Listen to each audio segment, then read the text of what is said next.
right? Think we should be going live. Shortly. Sometimes this I'm new to using OBS, like strictly OBS, because I was using Streamlabs OBS. Yeah. So sometimes it doesn't always function for me. As long as you can hear me and you can see me, that's a good thing. Yeah, I can hear you perfectly. Well, good. Okay, everything's all clear, and we are live. Yeah, thank you for being on this show, Praxis. Well, you're very welcome. Yeah, especially after the holidays. Yeah, I wasn't planning on doing this like after the holidays. I was planning on taking a break, but because I got sick, I had to push this back. But yeah, so apologies. Oh, your fault. Yeah, I blame you. Apologies for that. I'm sure. Keep trying. Yeah, but yeah, how was your Christmas holidays, man? Oh, it was nice. I mean, got a new headset and got some new speakers and things. Whole bunch of money spent. And my wife's, she got a lot of clothes. So we're all happy. Oh, that's good. Yeah, I got some new equipment too. If you couldn't tell, I got my. The new mic. Yeah, the new mic, and I got some viewers in the chat already. I see you, Devil Shooter and Garuda. Thank you guys for coming by and supporting the show. Yeah, if you guys enjoy the new mic, let me know because you'll get one. We're gonna do a giveaway shortly here. No, God, no, I don't have that kind of money. But yeah, I appreciate my family for getting me this mic. This is like the top of the line mic. Everyone uses this for everything. Oh yeah.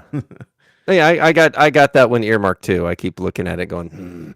The one I have is one that they recommend on for voice work. So that's why I got this one. Which, like you said, it sounds more like a broadcast mic. But the minute I step away, you can hear it disappears. So I got to be on it.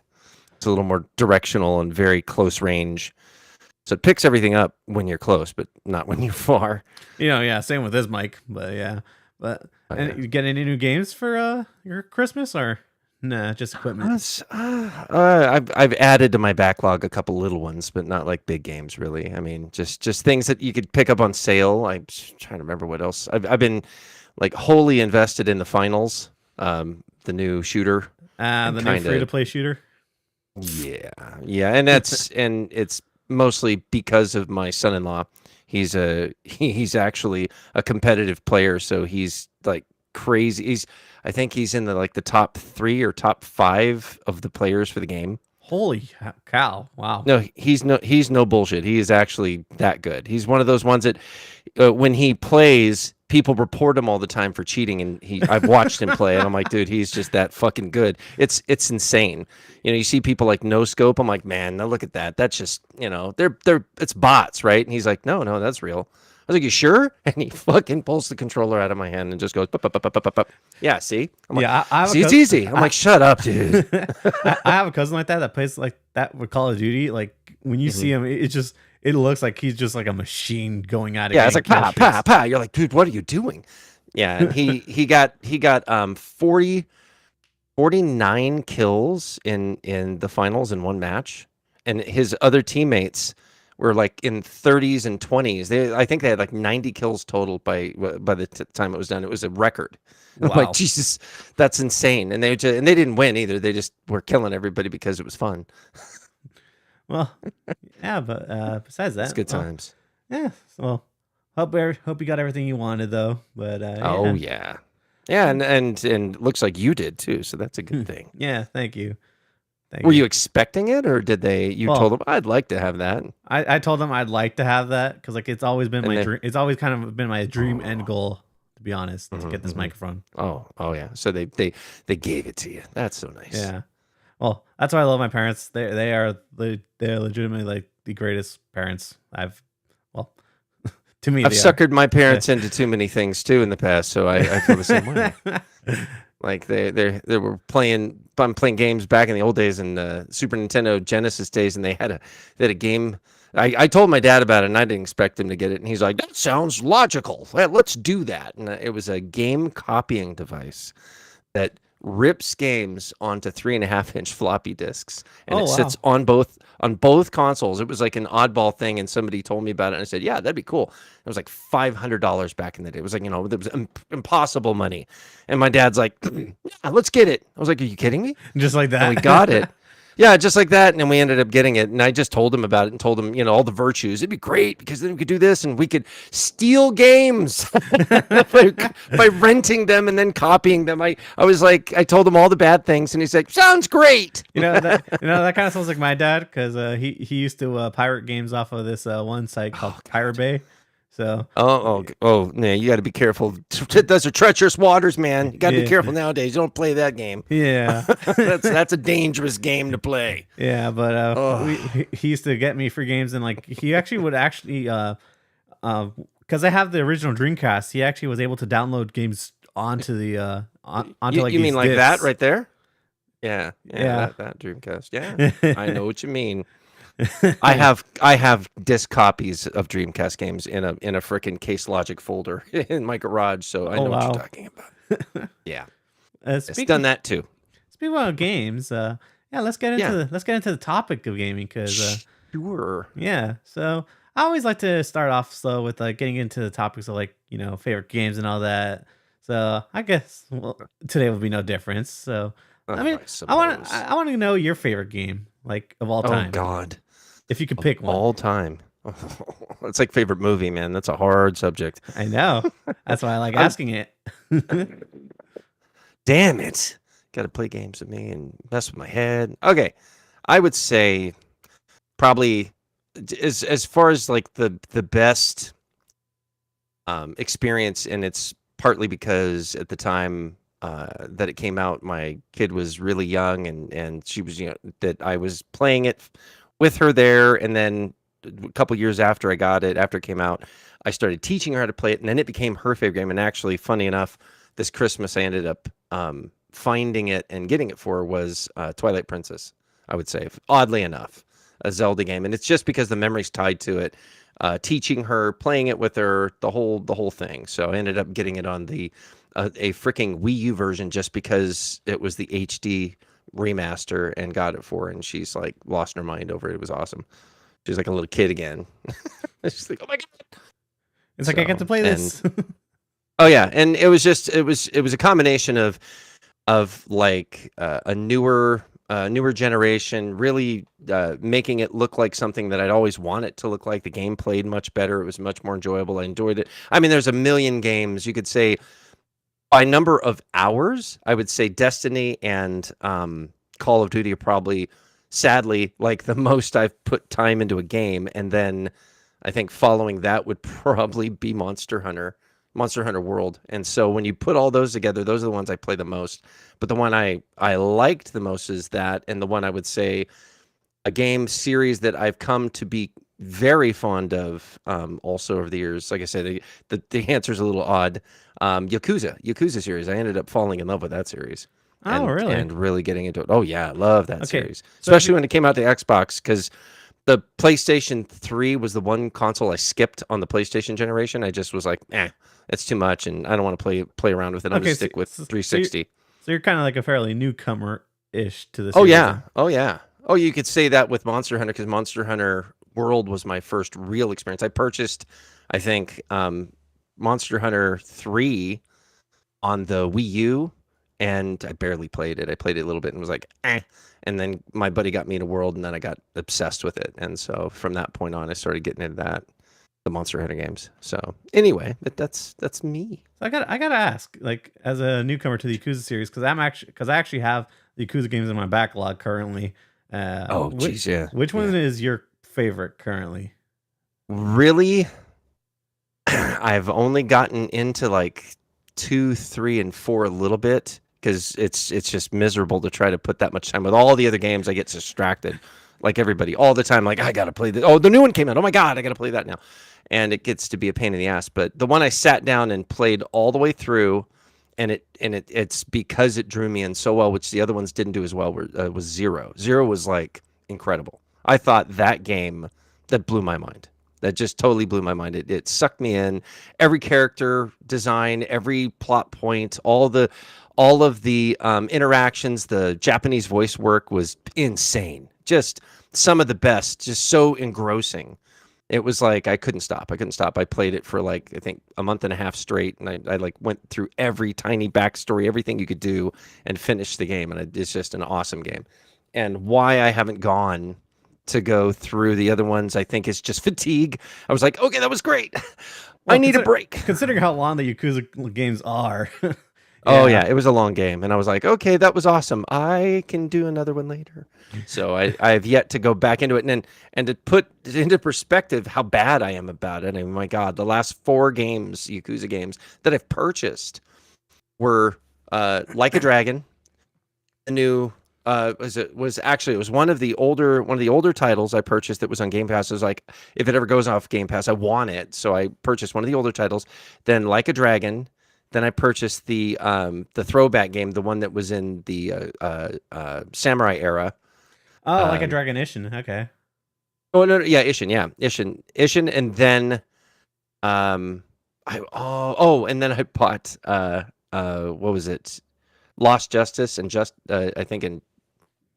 Oh no, is it Lost? Not Lost Justice. It's Judgment. That's what it is, I think. Lost Judgment. I actually just recently bought that. Yep, I bought both of those because they were one of them or both were on sale, and I ended up getting them. And I'm like, yes. And those are. I started playing Judgment, and that sucked me in too. I'm like, oh my God, I gotta spend some time in this game. This is good. So speaking of Yakuza, because they recently had that new game, that one titled "The Man Who Lost His Name." I gotta ask you, yes. Since we're approaching the end of the year, literally, what's been your favorite game of this year?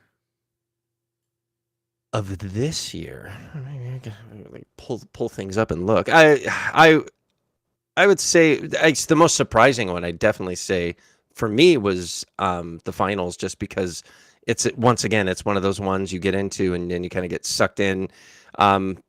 It's taken over. It's kind of like, I guess the best way to describe it. It's kind of like Battlefield-ish core gameplay or the mechanics, I get, is the best way to put it. It looks nothing like that, but it has like these mechanics that kind of lend, if you're a Call of Duty and Battlefield player, you'll be able to jump in easily. And then it has the aesthetics of like Apex Legends, and it has that same kind of draw. The people who did it were the guys that actually did Battlefield 4, I think were the developers. And that they designed that game from the ground up and used a lot of their knowledge for what they did with those games and poured it into it. And so it drew me in. That's the one I've put a lot of time into recently. The one that I liked the most this year, I'd actually have to look at my system, man. It's not like I said, my brain's been mush. I mean, trying to go back and deal with a whole bunch of things and the holidays, dude. Just keeping track of everything. I didn't I didn't end up getting Baldur's Gate, and I didn't end up getting Diablo. I mean, they're interesting, but just I don't know.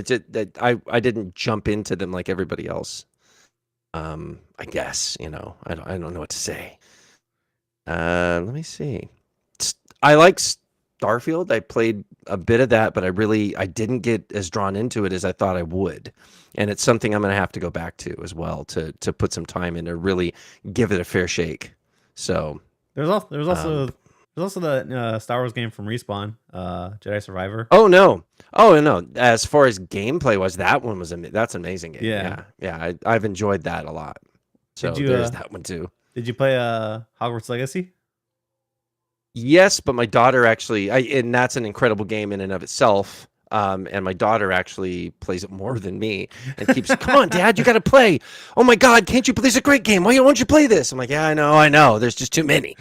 So, but no, I got that one. I got all the games I've mentioned. I got them like on launch day, and then I played it for a little bit, and then I had something else to play.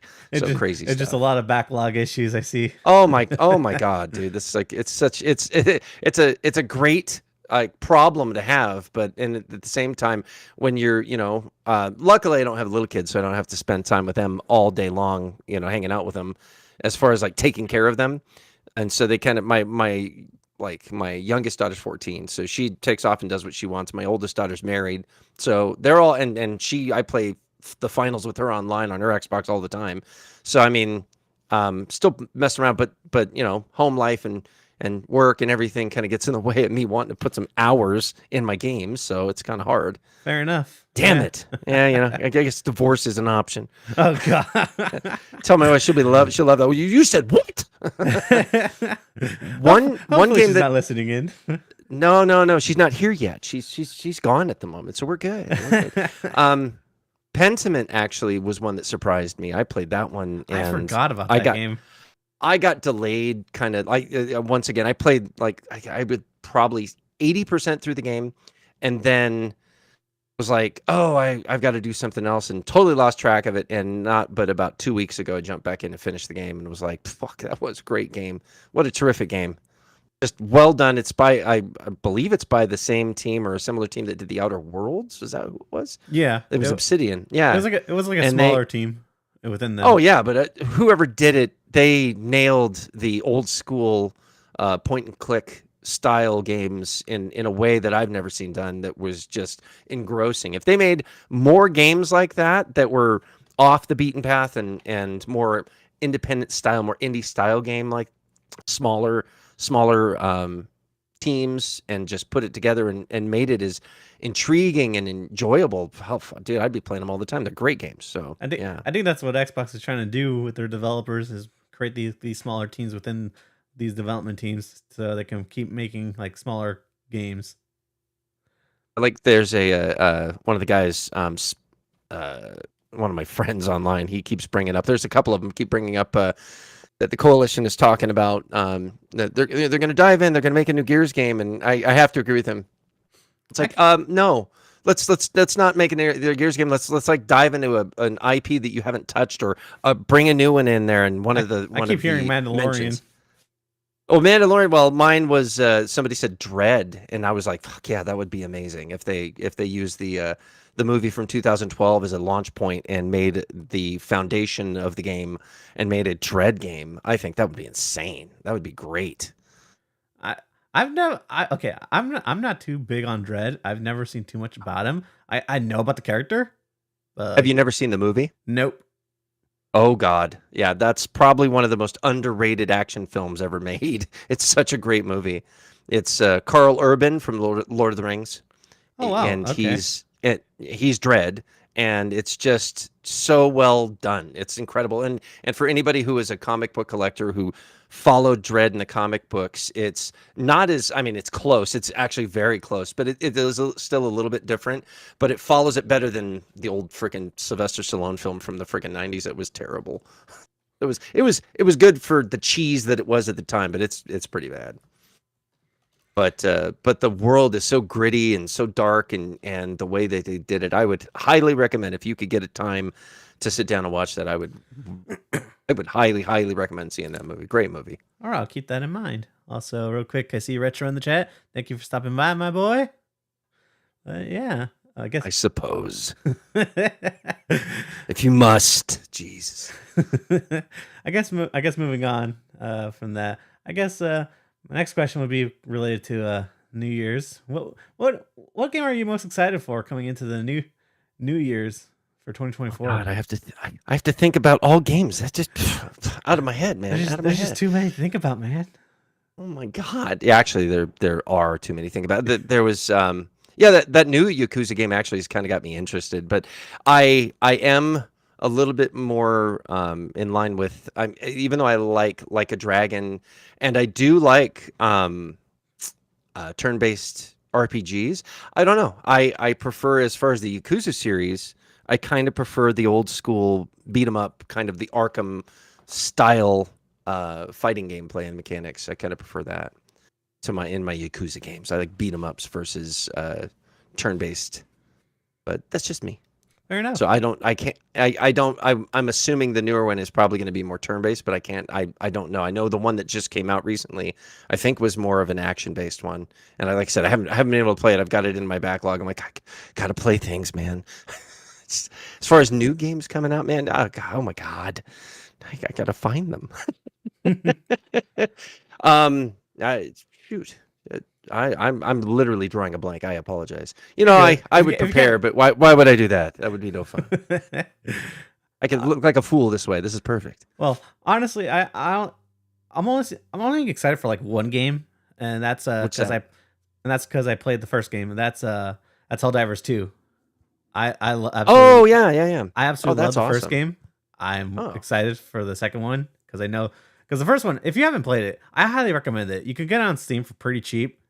It's Mhm. crossplay with PlayStation, I believe, Oh, jeez. and it's like an isometric top-down shooter, like an arcade shooter Yeah. almost. Oh, gotcha. The- Like the old school ones. That's cool. yeah, the fun part about it is like when you're playing with friends because you can play with a group of 4 people. So Uh-huh. it's Oh fun yeah, in that's terms of like when it gets chaotic. Like you can actually like when you're trying to kill enemies, you can actually shoot a teammate. So like oh yeah, that'll do it. yeah. Team killing is that's wonderful. That makes everybody's day. Everybody's happy Oh then. no, yeah. It could be like it could piss you off sometimes, but it's fun. Trust me. Let me see. Hellblade 2, actually, if it comes out it's supposed to come out Yeah. next year, I believe. That one's got me interested. I really want to see how it turns out. The first game is awesome. Very different kind of game. I would say Stalker 2 also. Stalker 2 looks like a game that I would really like getting into. Oh, I forgot. I think Hades 2 was announced for 2024. What was it? Hades 2? Yeah. Oh, geez. Yeah, there's just dude, like I said, there's so many.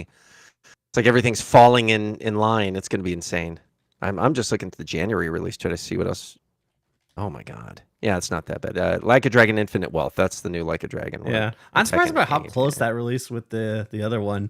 The other one, that's an oddball to me too. I figured it'd be a couple years, and it was like a matter of 6 months or 8 months, and they're like, "Yeah, let's bring another one out." Like, okay, I Se- guess. Sega's been on fire with their releases though and their announcements.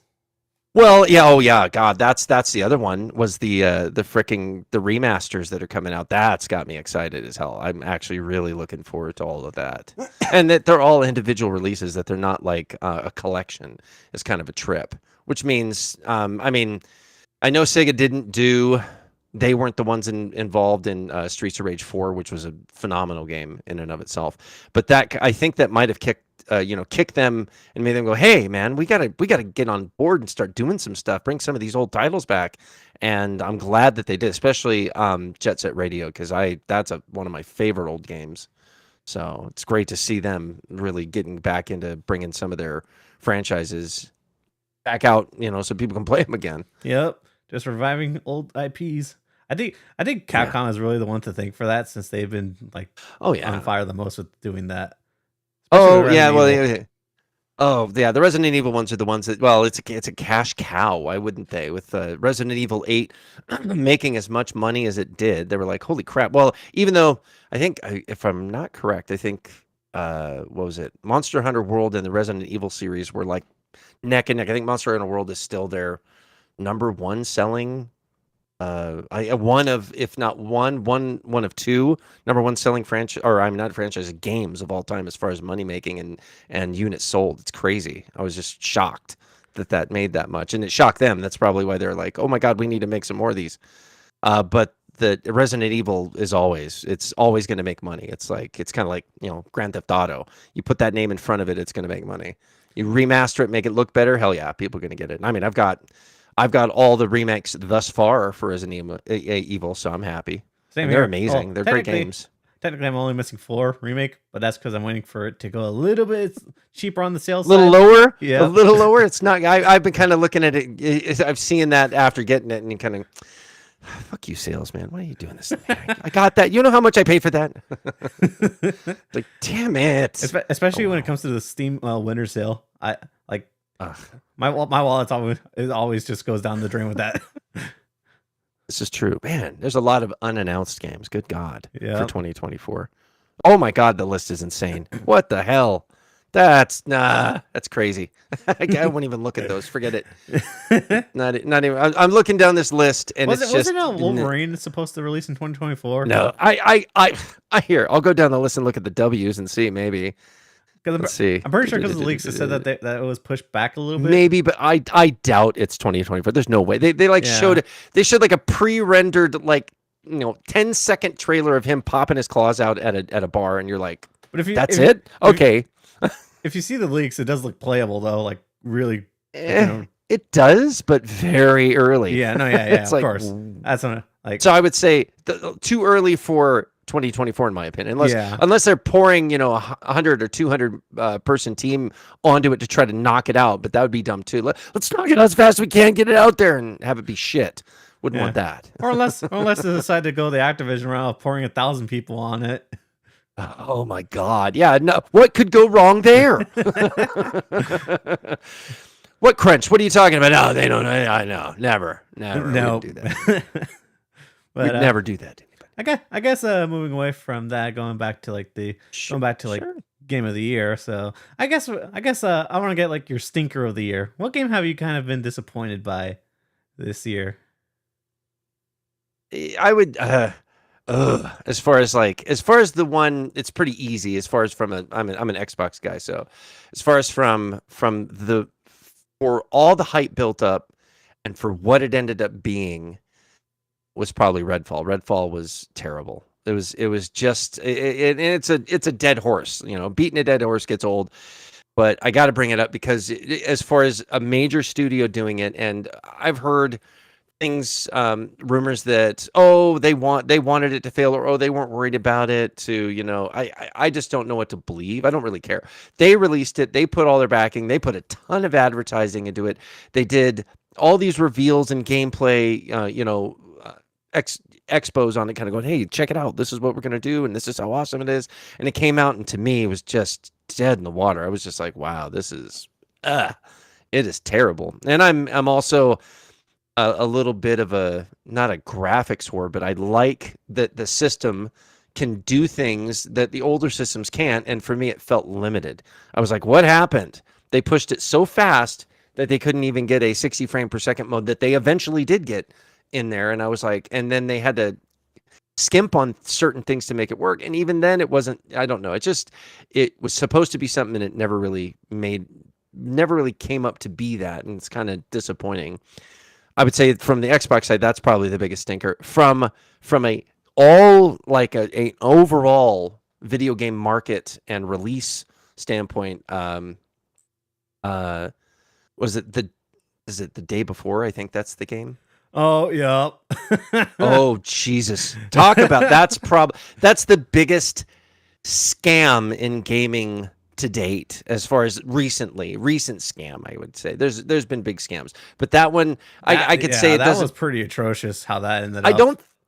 I don't think they had a Kickstarter for it. They may have. I don't remember if they did. If they did, then everybody's screwed. Anybody who did it, they're screwed. But as far as for scamming people on Steam to buy something and Steam allowing it to continue to be on Steam and to be the piece of shit it is, and them to tell you it's one thing and end up being something totally different and looking nothing like what they said, and delaying, like people were saying for years it was vaporware, and then it comes out, we brought it out, it's real, even though it's a piece of shit. So that was probably the worst of the year. That was definitely like terrible. Yeah, I gotta agree with you there. I remember seeing people's reactions to like this looks good, this looks really great, like how like people praising how the graphics were, and then just comes out and like, what the fuck is this? What did you give me? Well, it looked like The Division, like straight up The Division, which made me really question if they didn't get their hands on some assets they weren't supposed to and just start playing with them to make them look good, and then realized we're going to get sued if we use this, so we've got to create our own or something. I have no idea how they were able to do it, but whatever they did, they basically puppeted what looked like The Division zombie game, which is, in my opinion, I don't know, there's a lot of other guys I talked to playing The Division that wanted The Division to just be what it was. But a bunch of people I talked to would have like, man, would this be the perfect freaking zombie game? To like a zombie horror open world game like this, where you don't just have dead bodies from all the people dying from the disease, but some people come back as zombies and you start like getting attacked not just by the marauders and different factions, but then you got zombies all over the place.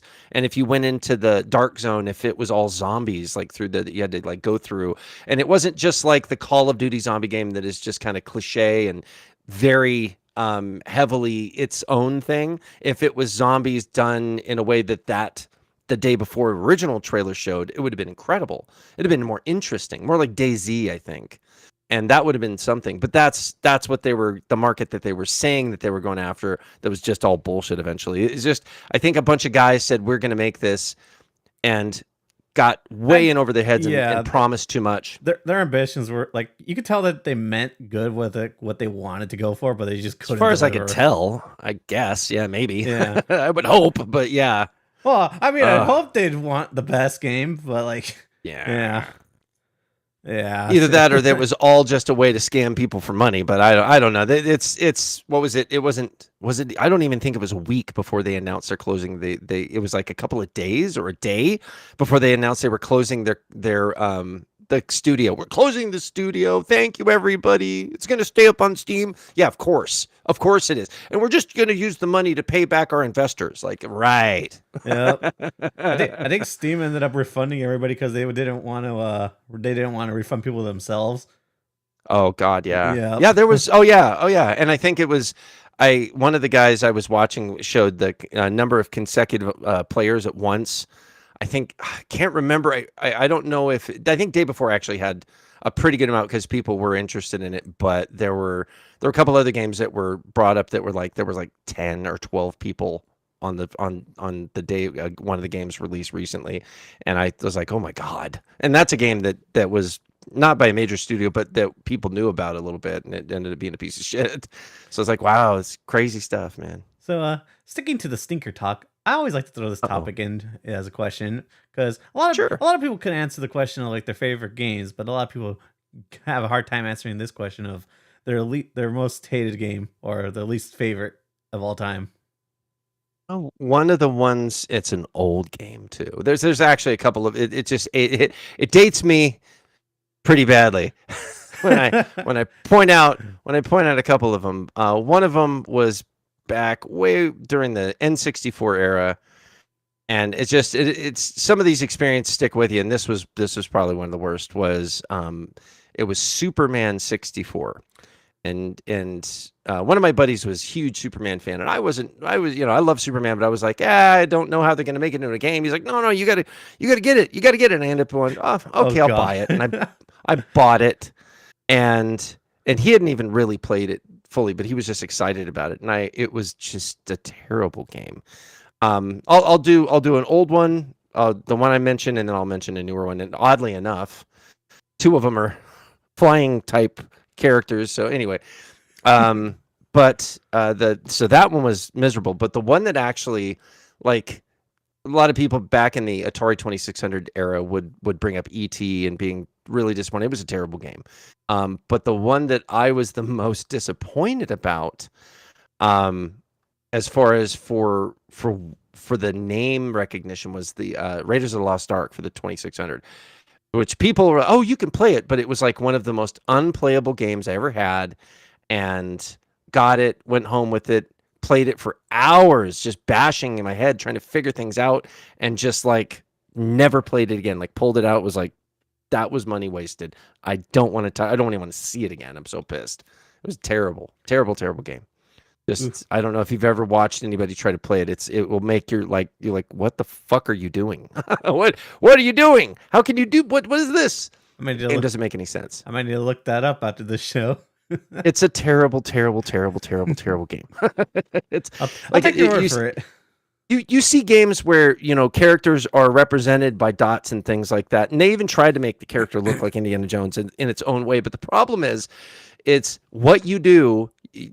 I have no idea how they were representing it. And no, I don't think anybody really did. And the people that figured out how to play it, they just fucking brute forced their way through it and figured it out, is what they did. They were like, I'm going to finish this. And they did it.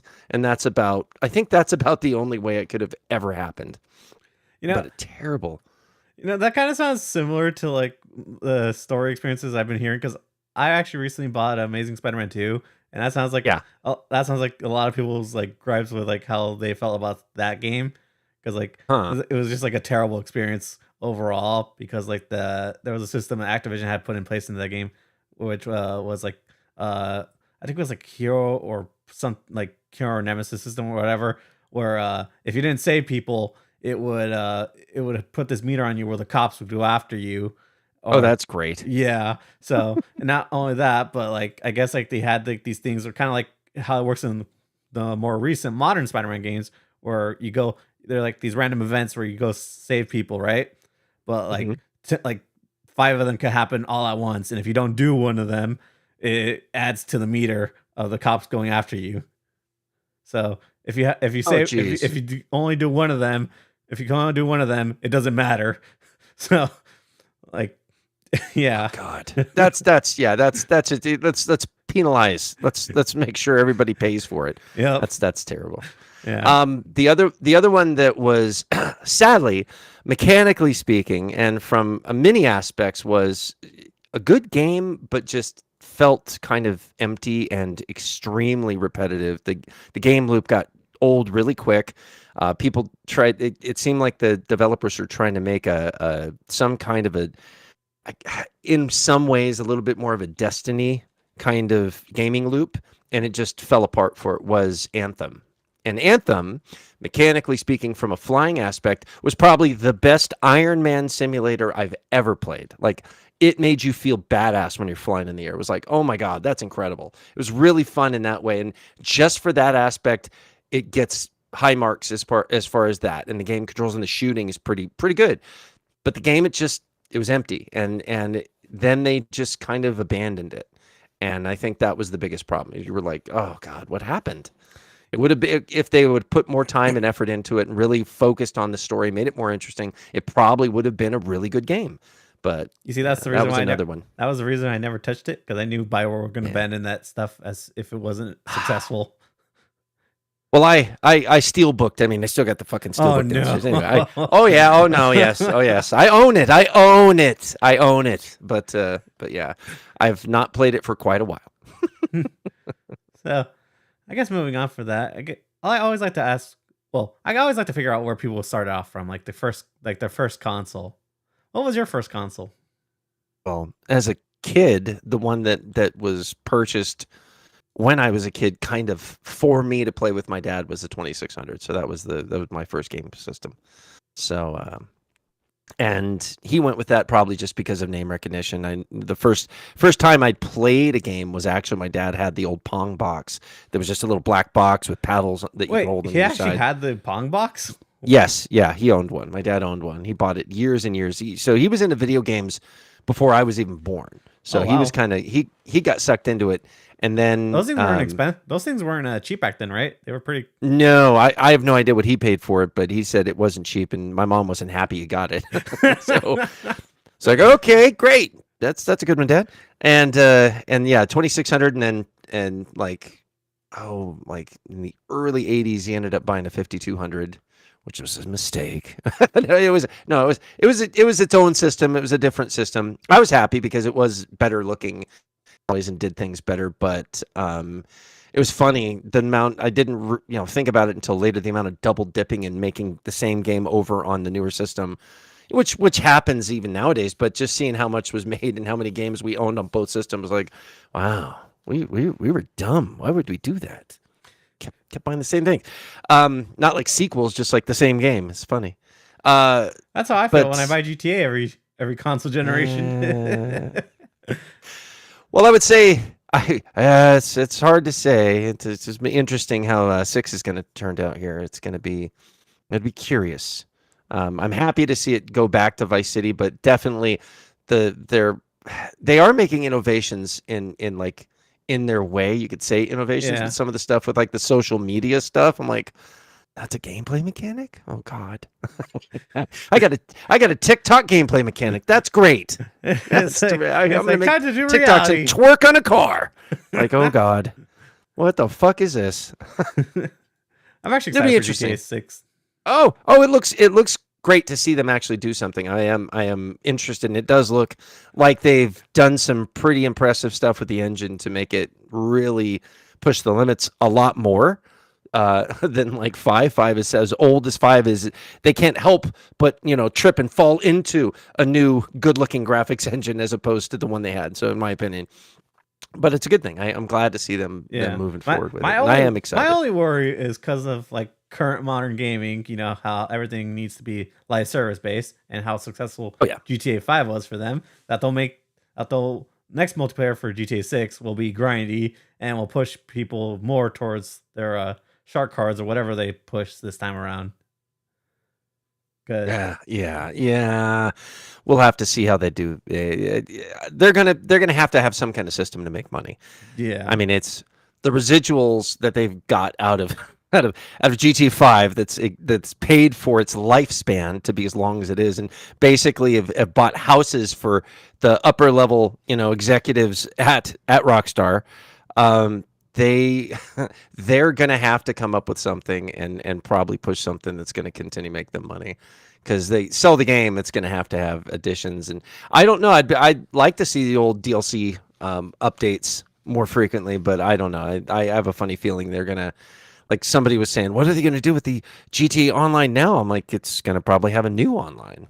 Well, my theory has always been like if the next one isn't successful, they're just gonna stick to GTA They'll just 5 fall online. back. Yeah, They'll just fall back. I to mean, it. I mean, they made it separate for a reason. So it's like, well, yeah, they did, and I get it too. Oh God, I remember the rollout of that was a fucking nightmare. I remember when that came out. What a mess! Oh Jesus, what a terrible thing. I remember my system shutting off trying to turn it on. I'm like, what the hell is going on here? This is crazy. Yeah, it'll be interesting. For me, seeing how other companies do it, and this is the problem when you equate what other companies do and say, oh, that's what they'll do. It's not going to be a 1-to-1. They're not really going to do that. More than likely.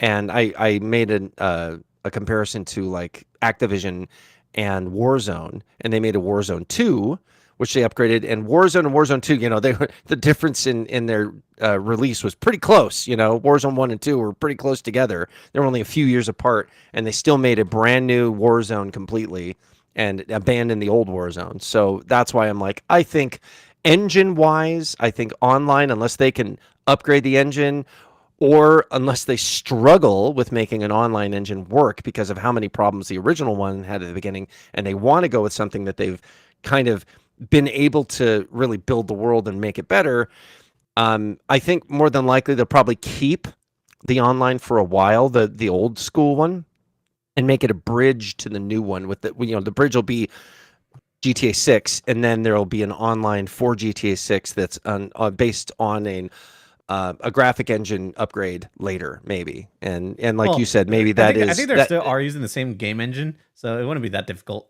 either way. Yeah, I would hope, but I've seen major studios where they've done even Call of Duty games, I think in the past, where they've made the game engine for the single player game is totally different from the multiplayer. Totally different engines, two different engines, because they couldn't get the main high-end graphic engine to work for the multiplayer because it's just too demanding and you can't get 60 frames per second with that many people playing at once. So, and it would make the consoles crash to try to keep up with that. So I think we'll see what they have to do. I see Guerrilla Legend saying that GTA 6 won't fail, or GTA 6 Online won't fail. But I don't know. Seeing how they treated Red Dead Redemption Online when it came to the second game, I feel like they're not afraid to abandon. Well, they're not afraid to, but I think GTA 5 played a big part in that too. Yeah. I think its online really was usurping a lot of the attention and the resources from Rockstar to actually focus on that instead of focusing on Red Dead. And maybe the player counts weren't where they wanted to be, but it's really short-sighted, in my opinion, for them to have abandoned and not even tried to support. When you see support still to this day from Activision for freaking, I still jump on every now and then and play like Call of Duty World War II and freaking Call of Duty Ghosts has lobbies that are still available where you can play online. So that tells you how they just got the servers running all the time. Like, fuck it, just run them. Who cares? Let the people play. Now, it's not that they're spending resources trying to keep those upgraded and patched, and but still to this day you can play some of these things. So it's a statement to show that Rockstar, they focused on one thing and one thing only. As far as it being successful, Oh, 6 is going to be like, Oh yeah. it's not going to not sell. It's going to sell like crazy. It's going to go crazy. So them making an excuse is, oh, we just didn't want to put as much time in a new online mode would be bullshit. They would have all the all the reason to do something special. But the question is whether or not they will, or whether they'll just keep plugging away, like you said, with cards and saying, we're just going to give more money. We'll get the money on the sales. We'll just sell cards in stores so you can buy more money in game. Well, I Yeah, guess who knows? moving on to the next topic. I Sure. want to ask you this because I haven't asked too many guests this question since a few episodes now. But I want to get your favorite gaming moment. Now, it doesn't have to be like a specific moment in a video game that you played. It could be like any moment, like from like getting a console or getting a game that you've always wanted or whatever. You know, something special related to gaming. Special. I get the time I manipulated my parents to buy a couple of games for me, and then snuck into the room, opened up the games, and played them 2 weeks before Christmas. That was good times. And then sealed them back up so they couldn't tell that they were opened, and then opened them and like, oh my god, I can't believe I got this! Woo! It was kind of fucked up, but it was fun. I guess they didn't hide the presents that well that year, did they? No, and I knew where they hid them because I was a sneaky bastard, so I'd go find them anyway. I'm like, oh, there they are. You see, Oh my god! Oh god! you see, I always Get a try. razor, slice it open, peel the cellophane. Took like clear packing tape to tape it back up. And my mom, I can't believe they didn't notice when they wrapped it. I'm like, I figured they'd catch me. They didn't. My mom didn't. She didn't know. Damn, you were meticulous if you were able to put that back together. Dude, I was like a freaking spy when I snuck in and did. I'm like, oh my god, where were my foot? Where would I put my feet? Did I bump anything on the on the table or on the counter that they would know I was in here? And I'm thinking like that far in, and knowing my mom now, like my mom wouldn't have noticed if I would like rearrange the whole room. She would have been like, fiddly dee. She would have known. So I love my mom, but That's certainly quite a story. Yeah, yeah. Okay. Why? Thank you. I can't even imagine how you were as a kid, though. Oh, I was a manipulative bastard. No, I was a good kid. I was a good kid, yeah. No, my older brother's, he's got Down syndrome, so I was 5 years younger than him, and I had to learn how to be the younger older brother. So I had to watch out for him, and so I grew up in a like with my mom and dad, like he's the golden child, and so they would give me way too much, and I took advantage of some, but I tried not to. But God, with as much as they gave me, it was hard not to like go, well, I guess I could have a couple things. I could maybe like a game system that copies onto 3.5-inch floppy drives. Yeah, things like that. But no, as far as like other ones, I remember with the Super Nintendo when I got that for Christmas when it released. That was pretty awesome. I enjoyed that. Why- That was I didn't do the stupid Nintendo kid thing where I blew up and tore it and jumped up and down and ran around in the room, and I wasn't a fucking idiot about it, but I was pretty happy about it. That was a pretty awesome moment. Well, that's good. The one that not my wife actually was pissed about was right when we got married. I snuck off with my buddy to E3 '96, and we went to LA and went to the E3 and checked out things, and I got to see the unveiling of the N64 in the US, and then we I stole they had the packaging.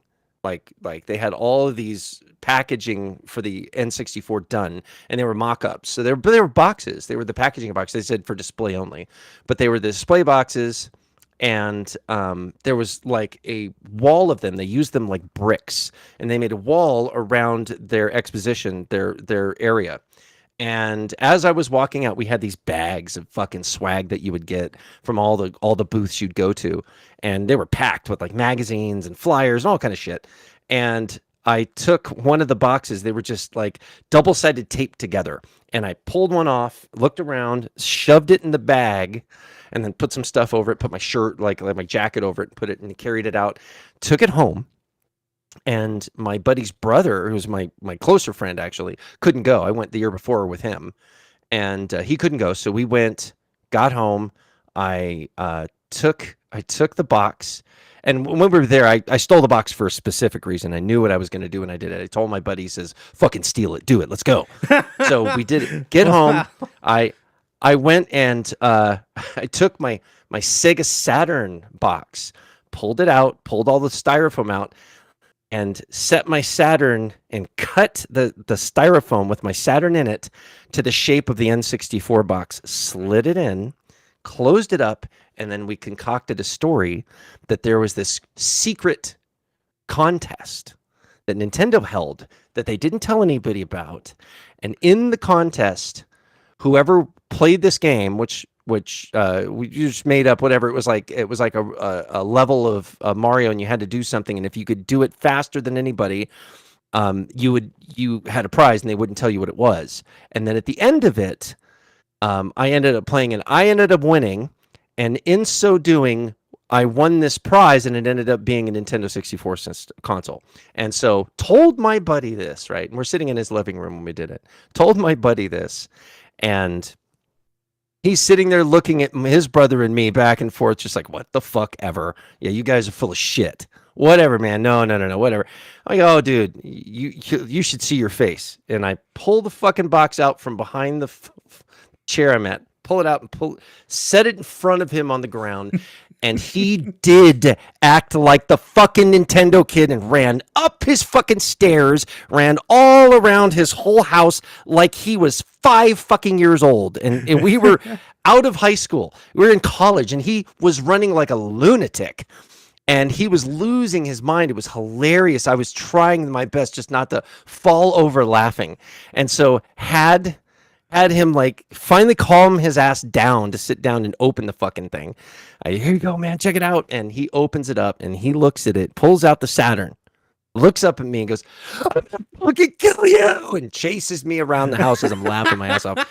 It was the best fucking joke I ever did on him. I loved it. Oh God, I would have loved to see the. I should have had a video camera. It was the best. I would have fucking won something for it because it was so fucking great. And then Nintendo would have sued me. I know. They'd be like, Oh, no, yeah. he caught one? Oh my God. That is quite the story. Wow. That was enjoyable. Also, real quick, I see Wise talking shit real quick. Of course he is. Saying, who's the handsome voice on the podcast? Oh, that's just Praxis. Talk about false advertising. What a dick. Thanks, buddy.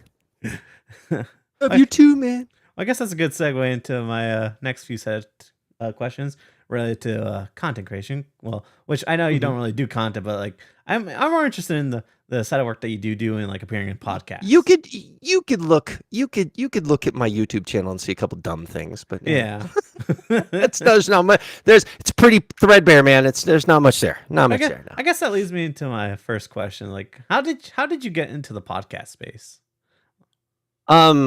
Just ended up getting involved with a bunch of people in the Xbox community actually over the last few years. And my first real foray into it was a friend of mine who I ended up meeting through. I was on an internet forum for, of all things, the Wii U. So, and then through that forum, this was before it came out, and I'm a big Nintendo fan too. And started getting in there, getting excited for different consoles, talking with a bunch of people. And then I ended up being offered a spot as a moderator for them and became a moderator on the forum. And then through it, met a whole bunch of people, and then met a guy who had a YouTube channel that he started. And he lived in the area near me. And I started collaborating with him and just hanging out with him and doing stuff. He started making videos with me and even my family, and I started going and being a guest on his show, and then he would do live streams, game streams, and I'd jump on with him playing and moderate for him. So I ended up getting involved that way and seeing how how he was making his content and kind of seeing how hard it was and how much time it took him every single time he was making videos, how much time he put into it, and he was killing himself. And I was like, man, that's a lot. And his channel's actually gotten a lot better now, but yeah, so I was helping him for years. And then through just playing online with people on Xbox and getting on Twitter, I ran into a community doing community game nights. and it was a UK community game night, and the friends I met through there, a lot of it, they're good friends still, and we started playing online, and I started running into different people that were going into that community game night that had their own podcasts and were doing a lot of things, and I just ran into all these people and started talking to them and hanging out with them and playing games with them, just becoming friends, and that's kind of how it led into me getting into any kind of podcasting. Oh, so what So was the friend first of the friend. What was Yeah. the first show you were on then? First full official show, I'm gonna say, let me think. I think it was Flamish, the Flamish Experience.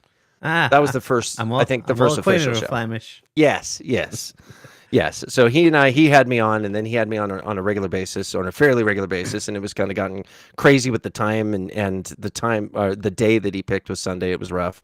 And then I started hanging out with Nukem, and then we went on there for a little while, and it kind of changed. And Wise and I were both on there, but it kind of changed a little bit, and he changed up the format and wanted to do something different, and so he went another way.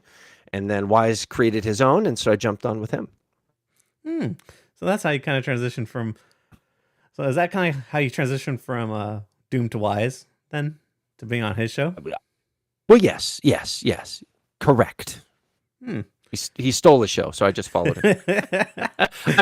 I mean, he asked for it nicely. Well, yeah, basically.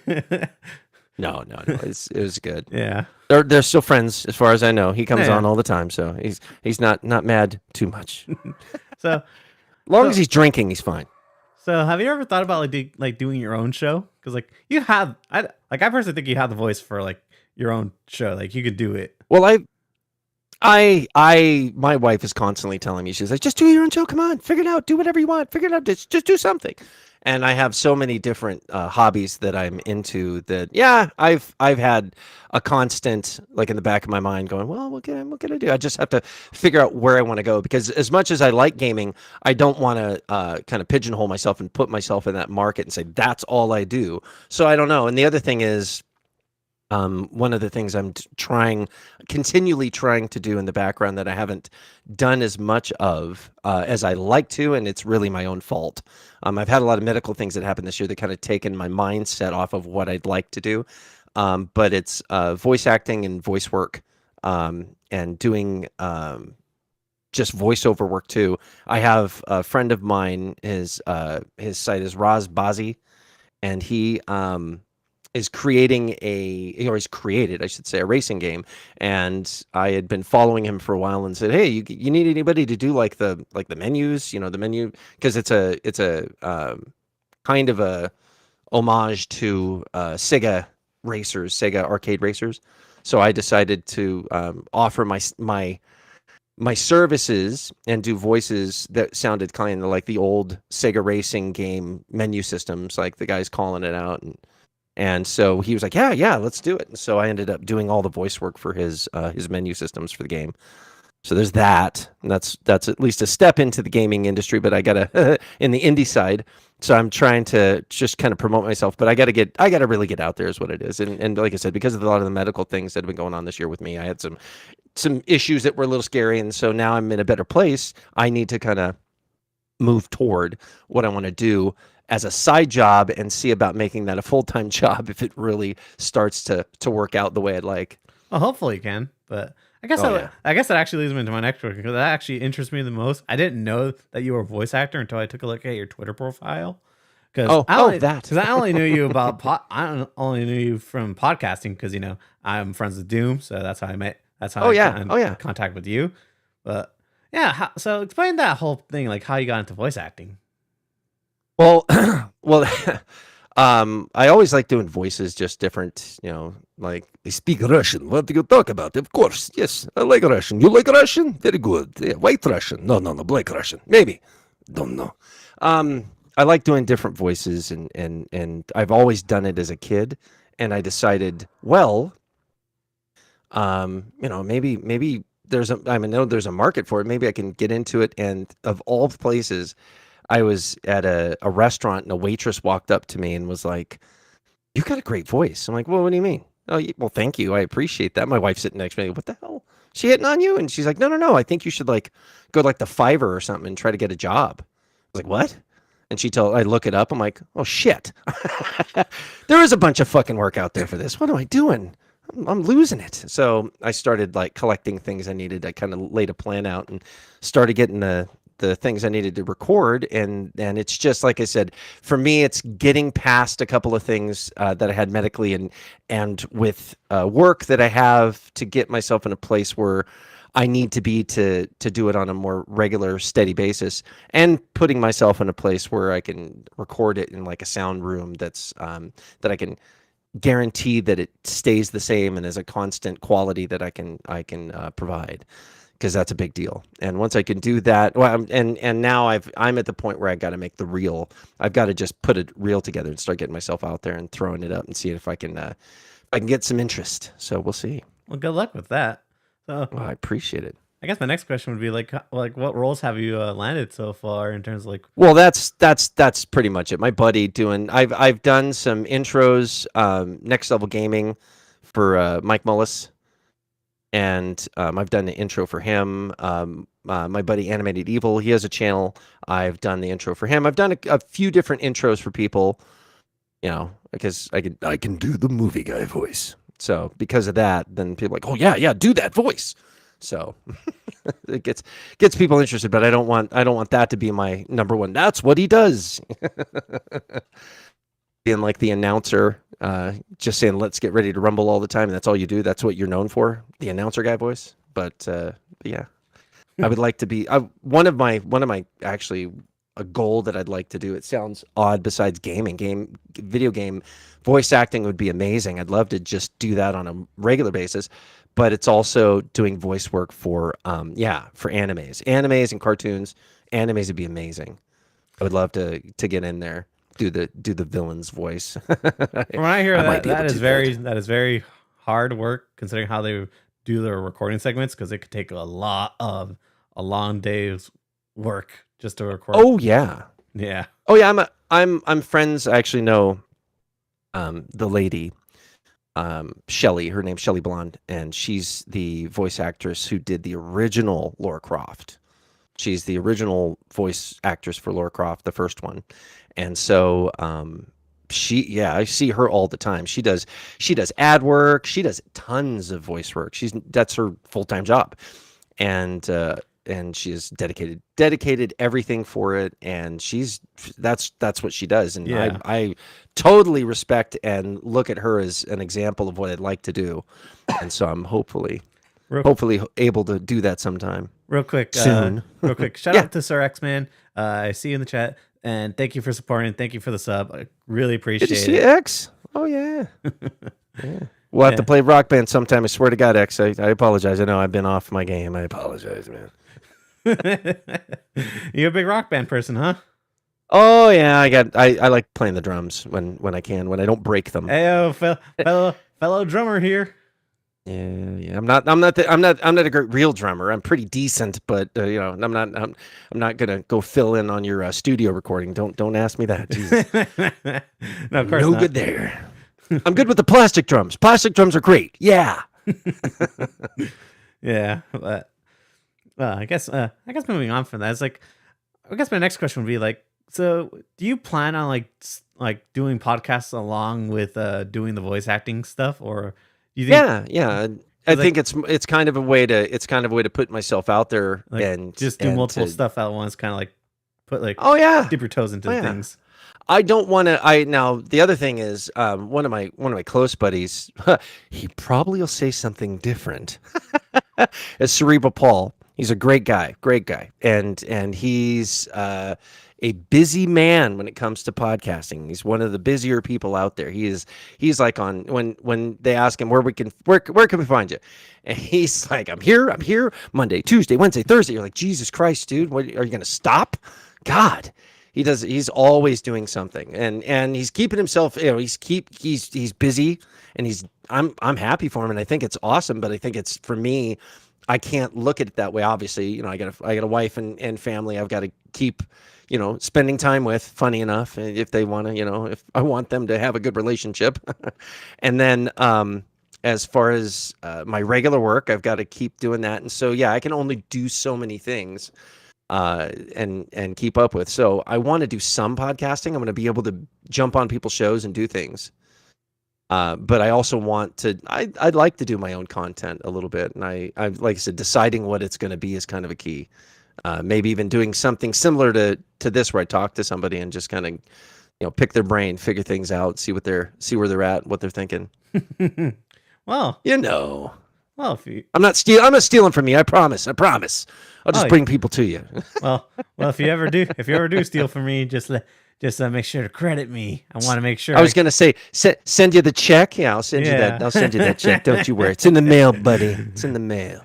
It's like $24. Okay, I'll take that.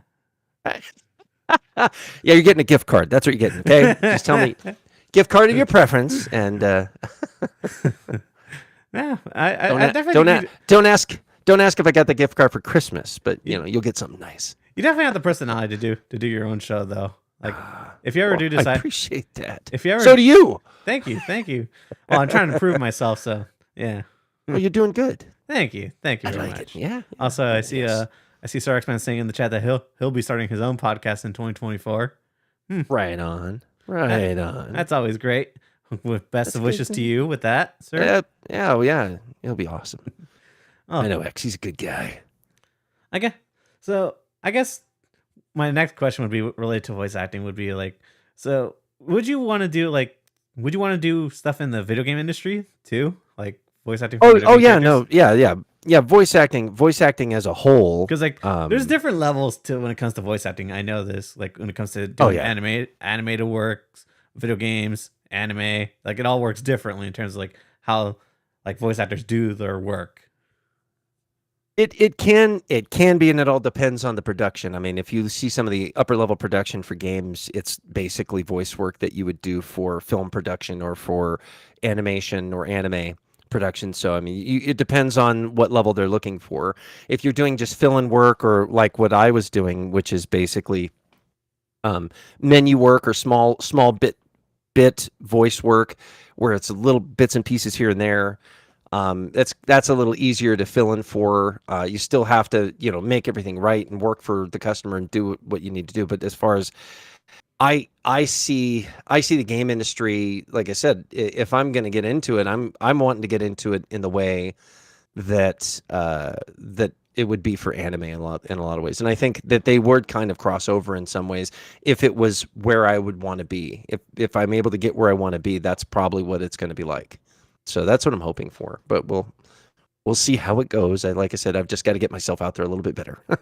Yeah. Got to get the things out, because if you don't have a reel, you don't put together basically a reel of your work, of what you can do, something like a 20, 30-second reel that showcases some of the things you can do, and the things you do best basically is what you want to showcase, and get it out there so the customer can kind of get an idea, and get multiple reels for different aspects, like anime, or I'm going to do this for game announcing, or do this for it would be audiobook reading, things like that. Those are all the things that are on the table right now that I'm looking at. So I'm trying to do that. Well, again, best of wishes to you there. Well, thank you. I guess going back to video game related questions, I guess I like to pick people's brains about like the video game industry. So I always because lately I always see a lot of negativity when it comes to video games, because there's always people that are down about the industry, thinking like it's like, because we're in a place where like companies like EA like to monetize everything, and everything's always has to be like based on live service, so people of course want to push back against that. So do you think that we're kind of in a good place when it comes to gaming? It's definitely transitional. I would say it's concerning in some ways, because of the games as service push. I think, and it's kind of like a Pandora's box, I think is another problem, because now that it's out, it's not going to be something you can just put back and say, oh yeah, we're just going to switch back and do it the old way. Once the money comes rolling in on games as a service model, the companies really want to keep that going. I have a feeling, and don't want to let that cash cow go. They're going to want to keep, unless someone comes up with a plan or a way for them to continually monetize and make money without having to do as much and spend as much as they can now. Because the biggest problem that we're seeing is the return on investment for big titles. Like, I mean, what Spider-Man 2 cost? Wasn't that like $330 million to make? Something like that. Yeah, I'm pretty sure from the leaks. I'm pretty sure from the leaks. Yeah, like it was around that. Well, is that including how much they're spending for the IP itself from Marvel? Well, I think that was like I don't know about something million. I mean, they've monetized that over the years. They've been able to probably pay that all off. But the thing is, it's not just the cost of making the game. It's kind of like movies. They tell you how much a movie costs to make, but they don't tell you how much it costs to market. Yeah, and that's a sneaky one that most people don't pay attention to. Is to make a movie. Yeah. Marketing costs is usually take the production cost and double it. So marketing cost usually almost as much as production cost. So you're talking a $300 million movie cost. It's really closer to $600 million it costs to make, and for them to break even, the break even point is over $600 million. So they've got to. That's why you see them pushing the movies, and when movies make $600-700 million, like, oh my god, that made a ton of money.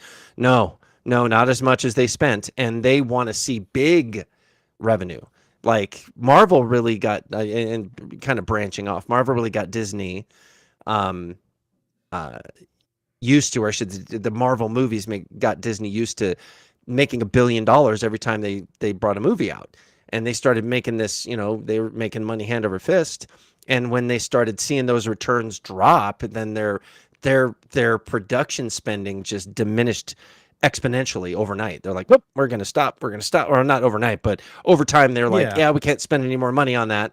And I kind of see the problem with big AAA companies spending way, way more money than, in my opinion, they should on production. I mean, I could say that, but some of these games are amazing, and you can fault them as much as you want, but I am a gamer, and at the end of the day, I'm going to be like, I like playing the game, and if it's amazing, I don't mind it. And if their return, if they're making they sell 20 million copies, they're making their money back in a lot of ways. But still, $300 million for a game sounds just nutty to me. And that's just for single player games alone. That's not even mentioning. Yeah, and that's the big problem for them there, because there's nothing to monetize. There's no game as a service that they can continually bring money back to get their investment back. So they're really kind of screwed on that one. So and that's, I think, also why you saw Sony get so freaked out about losing Call of Duty kind of exclusivity, and the deals, I should say, they're exclusive deals, not it being exclusive, but the exclusive deals and marketing that they got was a huge amount of revenue that they were getting in, that they were counting on. And I could see, because games as a service isn't their biggest model, that I could see they were a little worried, like, oh crap, that was one of the things we were relying on that was making us money. And when they took that away, I think it was $1 billion a year they were making on it. That's a ton of money. I mean, huge. And so seeing the way the model's gone, I see Microsoft and Sony having to kind of, especially Microsoft pushing this model with Game Pass, and Sony's following a lot of it in some of the things they're doing with their online. But I think Nintendo is probably, in my opinion, not that they wouldn't put everything online and make you pay, like a fee all the time, but as of right now, one of the few companies where you feel like you're actually owning what you're getting. You own the game, where it's on even though those cartridges, like, you don't really. There's not. They just hold it. Yeah, they hold the game and it goes in. But even so. That being said, I still feel like you actually have a little bit more control over it, as opposed to some of the others. As of right now, that could all change too. Nintendo's next system, they just go, yep, it's all digital only, and you can only have it online, and that's that. So we'll see how that goes. Are you excited? Or I don't know, excited is a real question for me. I guess, are you worried about an all digital future? There's not much you could do about it. Let's put it that way. But I would say there are issues with it. Yeah, there are problems that it has. Because recently I started collecting old school PS3 games, and a lot of these games Yeah. that I collected are games that like if like it was only digital, you would never be able to buy again because they're Mhm. license based games. So it's like, Yeah. I don't know if I really want games to go all digital because like a lot of these games need to be preserved, and physical Oh helps yeah. with that. Oh yeah. Definitely. Yeah. Yeah, physical does help preserve the games. Yeah, you've the all digital. It's there was a realization I had as a Destiny player. A realization I had as I was like starting it up one day. I went to get in, and the lobby was shut down because the servers are down. And I'm like, I don't want to play multiplayer. I just want to play the game. And I thought about it like a single player mission, but because the space can be, a multiplayer, you can have people coming through areas that are a multiplayer zone. It's an MMO, and I'm like, oh fuck. In the future, if they turn those servers off, I'll never play this game again. At some point in the future, I will not be able to play this experience ever, and it's gone. And then I'm thinking about how many games in the space now are not going to be transferable in the future and have capability to be played there. You will be able to play it now, and then in the future it'll be gone. There are a lot of games that are like that, and the old school games, all the old collectibles you still can do, but the newer games, a lot of this is going to have a hard time playing in the future, and that's kind of a sad state for the game industry to be in some ways, because as far as collector wise, it's going to be it'll make game systems like these kind of useless. Yeah. If there's no servers to play them, if you got an old game system like a Super Nintendo, I think that's why all the way up. I think that's why game collectors editions are already abandoning like doing console bundles instead, and abandoning like doing like physical games too. Like, Well, it makes me wonder if this was just like, hey, let's just do this to fuck GameStop over. Let's just do this to get rid of them, because there's no need to have them anymore. Well, they've been wanting to get rid of like retail stores so they can just like get the money themselves directly. Oh, I know, but the problem I have with that is it's removing it. It's what happened recently with Sony. One of the things that just occurred was they lost rights for some movies. Yeah, the WBD movies, yep. Right? And then people had purchased the movies, and they had no way to retain the ownership, the quote unquote ownership. They purchased them, but that purchase is gone because they purchased it through Sony, and they can't have it anymore. I'm like, okay, that's what? What? If you buy it, shouldn't you own it? Like, that's crazy. But that's kind of the, you figure. My thought process, I use Vudu. I don't know if you know that service. Oh no, but I use Vudu. Okay, so I use Vudu. I have hundreds and hundreds of movies on there, but the vast majority of the movies I own on there, I own physically too, as Blu-rays or 4K Blu-rays or whatever. And I have them still, but I use that as a service that's convenient. It's easier than getting my disc out, popping it and playing it and going through the time. It's just because I'm lazy, and I can go anywhere with, on my phone, anywhere I want. It's great. But I realized that if ever that service was to tank, everything I've purchased on there is gone. It's all gone. Yeah. All that hundreds and hundreds of dollars I've spent are gone. And I'm going, man, that's just, it's disturbing to think about. Like, and it's eventual. It's going to happen probably at some point. It's just going to go away. It's not like it's just going to be there forever. My biggest fear too is with games going always online now and just being like multiplayer only connectivity, right? Yeah. It's like, like with the most recent thing being The Crew, where that game is only online. So it's like once Ubisoft shuts those servers down, you practically have just a disc. You can't even do anything with it. Oh yeah. It's like, oh dude, exactly. Yeah, that's a problem. Yeah, that's not a good thing. Yeah, I mean, I think, I don't know. I feel like with that, like that's like my biggest worry is like since like seeing things just kind of disappear, and not being able to access things like you could. Yeah, and that's Oh why no, that's yeah. why I kind of gone back to retro gaming, to be honest, because like it's just better, you know. Well, it's more robust as far as from a standpoint. You know, it's gonna the worst aspect of it. Your biggest limiting factor is the hardware. Yeah, The hardware, if it eventually dies, then you got issues. There's other things you could do, which what I talked about earlier, but I don't want to bring them up because I don't want to give anybody any ideas. But you do other things. Let me just say that everybody, there's other things out there. Research for yourself and think. But as far as retro gaming from a hardware standpoint, that's the biggest problem that you might end up with. Thankfully, there's a lot of stuff you could still get things out there. There's even companies that have made like reproduction consoles, which I've seen, which kind of come and go. They look like they're more like was specialized and special editioned. wasn't there a recent version of like the Game Boy that was redone too? Yeah. There's a Game Boy that takes cartridges. I think it takes like almost every Game Boy cartridge. It'll do them Yeah, all.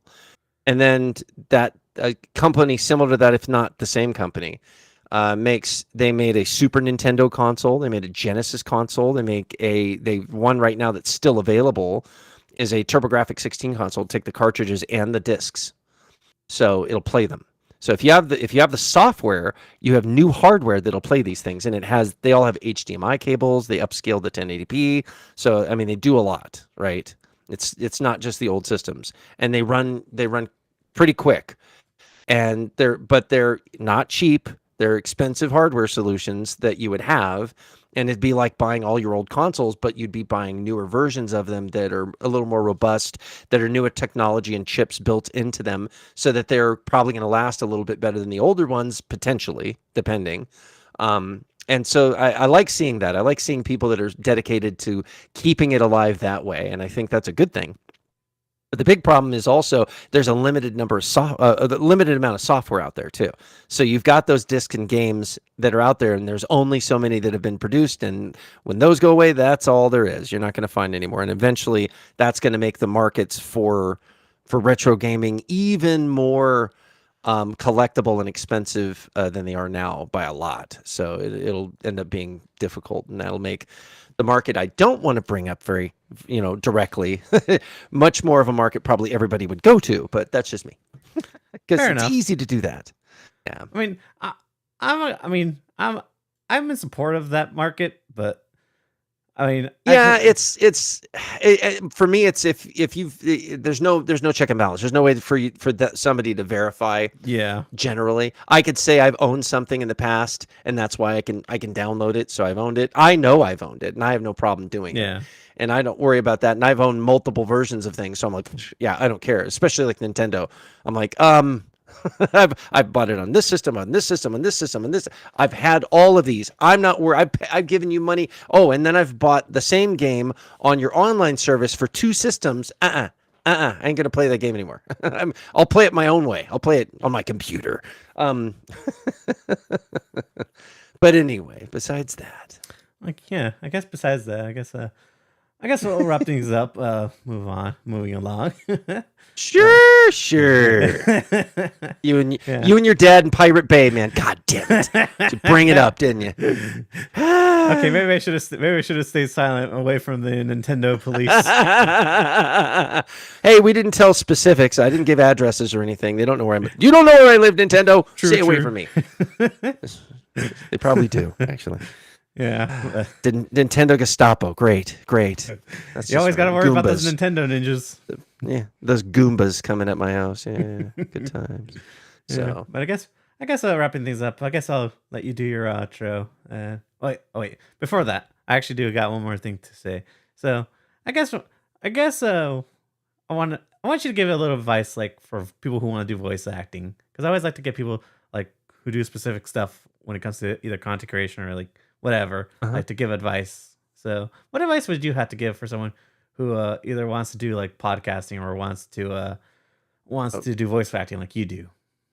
well, like I do. I would say you got to be patient. You got to take your time, save up, get the things that study what you need as far as because you need support, you need tech and gear to do this kind of stuff. And checking channels that do it, looking up people that are into it, finding people on Twitter that you can talk to. Believe it or not, there are people on Twitter or online anywhere, but I say Twitter because I've been able to find people in industries and talk directly to people that you would never think you could talk to, like, and befriend them and get some advice from them, get advice from people that you can. Be earnest about it, go into that asking them why you want to do it, because you want to try to get into it. You're interested in the market or the industry and you want to try to do this, and you'd really like some advice. And there are a lot of people out there. There are people that shine you on, but there are a lot of people out there that will give you reasonable advice and help guide you in the right way. Look online, look on YouTube, look on places where you can see people that have done it, look for what people recommend, kind of follow it, and then try to, as far as for voice acting, do the best you can to stay determined to get what you need prepared, the reel that you need, and to put your name out there in some of the services, like Fiverr is one of them, but different ones out there to get your name out and try to drum up as much as you can and really present yourself as best as you can. And one of the things on Twitter or on some kind of social media, even Instagram, using something to where you can display what you can do too. I haven't done too much of that, really, and I need to start doing that. The reel, and then me going out and starting to promote myself more is a big thing. So those are the key. Get yourself out there, talk to people that are in the industry, talk to people that are going to help you, research what you need to get started, what you need to get going, and then just start doing it and getting it out as much as you can, as far as just what you're capable of, so people can start seeing you. All right. I guess this is pretty solid advice. Now, I guess let's let everyone know where they can find you at, man. Well, the number one place is going to be it's going to be on Wise Old Gamer on Friday nights, and then me, I'm on Twitter at Praxis Darth, because I deleted my first Twitter account for whatever reason. It was Darth Praxis, so I'm an idiot. But other than that, and then like I said, the game that I'm on, it's SP Grand Prix is the name of the game. It's actually on Steam wish list right now, and it's going to be released not too long from now. I got to actually get together with him and do a little bit more, more voice work for some tracks that he's got. But other than that, yeah, that's where you can get me. All right. Well, I'll make sure to put a link to Wise's show. That way people can catch you there. But I did put the links to your social media in the description, just in case. Appreciate for people that. who watch this after. Sure. Yeah, it's been a pleasure having you on. And, well, thank you. I appreciate it. It's been fun, sir. Thank you. Well, glad you had your fun. And I just want to say I will be taking a 2-week break, possibly 3 weeks, and I will be back with a very, very special guest, which I will not be saying because I want to keep it secret until that week of. So stay tuned for that. I'm very excited. But yeah, again, thank you everybody for tuning in, and oh yeah, peace.